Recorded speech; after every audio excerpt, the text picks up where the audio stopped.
आज के इस वीडियो में हम बात करने वाले हैं कि हम लोग कंसिस्टेंटली पढ़ाई कैसे करें।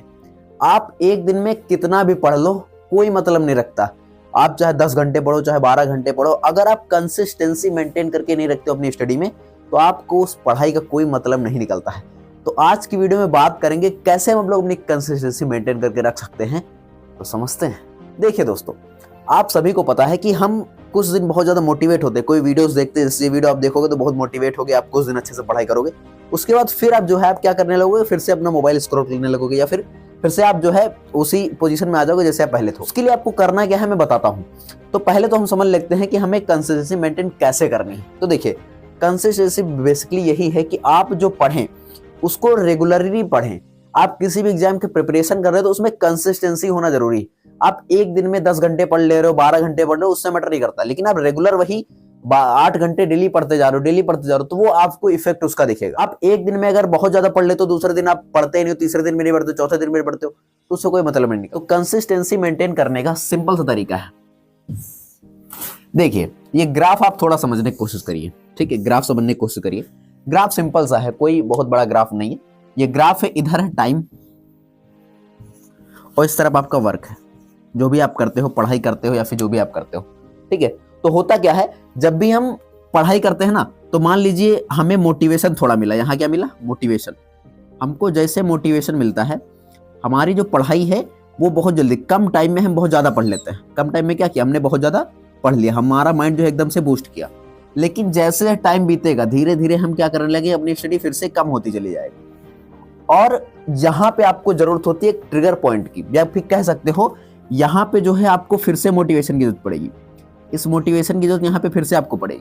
तो उसके बाद जब यहाँ मोटिवेशन में फिर से आपका ये पॉइंट ऊपर जाएगा, यहाँ पे जाता है, फिर आप जब फिर से आप आगे नीचे गिरते जाओगे, फिर से आपको मोटिवेशन की जरूरत होगी, फिर से आपको। तो मोटिवेशन एक डोज की तरीके से होता है जो आपको लगातार पुश करता है किसी भी काम को करने के लिए। तो मोटिवेशन होना जरूरी है। जब भी आप कंसिस्टेंट रहोगे तो आप एक चीज देखोगे कि आपके अंदर एक अलग एनर्जी फील होगी, क्योंकि आप कोई काम लगातार करते जा रहे हो बिना इस चीज को सोचे कि रिजल्ट क्या होगा। आप कंसिस्टेंसी मेंटेन करके आप उसको धीरे धीरे करते चले जा रहे हो। उससे होगा क्या कि उससे आपकी ये चीजें बहुत ज्यादा बढ़ेंगी। आपको एक्सटर्नल मोटिवेशन की जरूरत नहीं पड़ेगी, आपके अंदर का मोटिवेशन निकल के आएगा और आप उस चीज को करने के लिए रेडी होगे। आपको याद है कि जब आप क्लास 10th या 12th के बोर्ड एग्जाम दे रहे हो, लास्ट के 2 महीने में आप इतना डेडिकेशन के साथ पढ़ते थे कि डेली पढ़ते थे, डेली कुछ ना कुछ पढ़ना है, डेली कुछ ना कुछ लर्न करना है, डेली का डेली। उसमें हम ये नहीं सोचते थे कि रिजल्ट क्या होगा, उसमें सिर्फ ये सोचते कितना पढ़ लें, कितना ज्यादा पढ़ लें कि एग्जाम में अच्छे मार्क स्कोर करें। या फिर आपने वो समय तो देखा होगा जब 12th के प्रैक्टिकल्स होते हैं, हम लास्ट के दिन इतनी मेहनत करते हैं, रात दिन एक कर देते हैं फाइल लिखने में।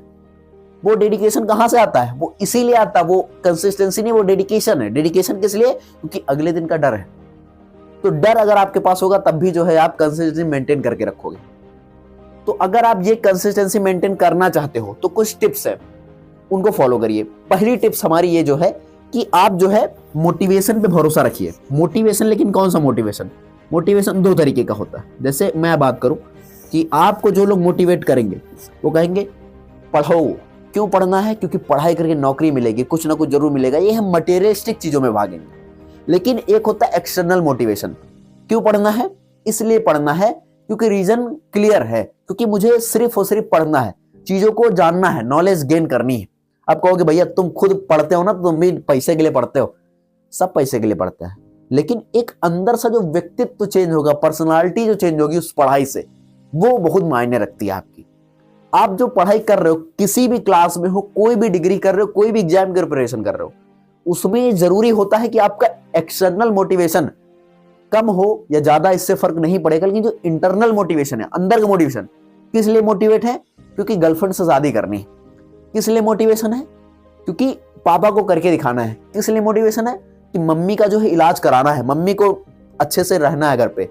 और इसलिए जो है अच्छी पढ़ाई करनी है, अच्छी नौकरी पानी, क्योंकि मुझे खुद अपने सपने पूरे करने हैं। तो जब ये चीजें आपके माइंड में होती हैं तो आपका क्लियर गोल होता है कि मुझे ये करना है, इसलिए मुझे मेहनत करनी। तो वहां पे आपके पास मोटिवेशन होता है एक्सटर्नल, जिससे आप क्या करते हो, कंसिस्टेंट रह पाते हो किसी काम को करने के लिए। तो ये सिंपल सा तरीका है। बात करता हूं कि कंसिस्टेंसी टूटती क्यों है। देखिए, आपने प्रोक्रास्टिनेशन की आदत सुनी होगी कि हम सबको एक आदत होती है, उसको बोलते हैं टालने की आदत। कोई भी काम है उसको हम कल पे टाल देते हैं कि आज नहीं कल करूंगा, अभी तो मैं मोबाइल चला लेता हूँ, मोबाइल रील देख लेता हूँ। तो ये टालने की आदत जो है ना हमारी बहुत लग चुकी है। और इस आदत को दूर करने का एक ही तरीका है, वो है एक्सटर्नल इंटरनल दोनों मोटिवेशन का बैलेंस बना के चलना। आप ऐसी वीडियोस देखिए जो आपको मोटिवेट करे। आप प्रेमानंद महाराज जी की वीडियोस देख सकते हैं जो आपको काफी ऊर्जान्वित करेंगे।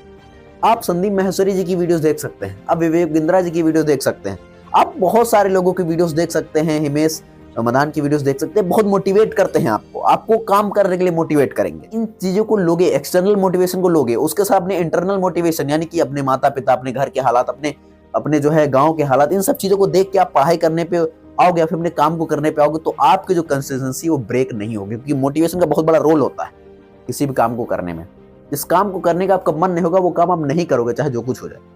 लेकिन जिस काम को करने का आपका मन होगा उस काम को करने के लिए आप पूरी जान लगा दोगे, भले ही उस काम में आपको रिजल्ट दिखे या ना दिखे।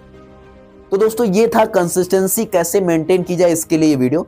आई होप आपको ये वाला जो तरीका मैंने बताया है ये आपको पसंद आए, कि आप कैसे इस ग्राफ को तोड़ सकते हो, कैसे आप अपनी कंसिस्टेंसी मेंटेन करके रख सकते हो। अगर आपको ये वीडियो पसंद आई है तो प्लीज वीडियो को लाइक करना, अपने दोस्तों के साथ शेयर करना, चैनल पर नए हो तो सब्सक्राइब कर लेना। मिलते हैं नेक्स्ट वीडियो, तब तक के लिए जय हिंद, जय भारत।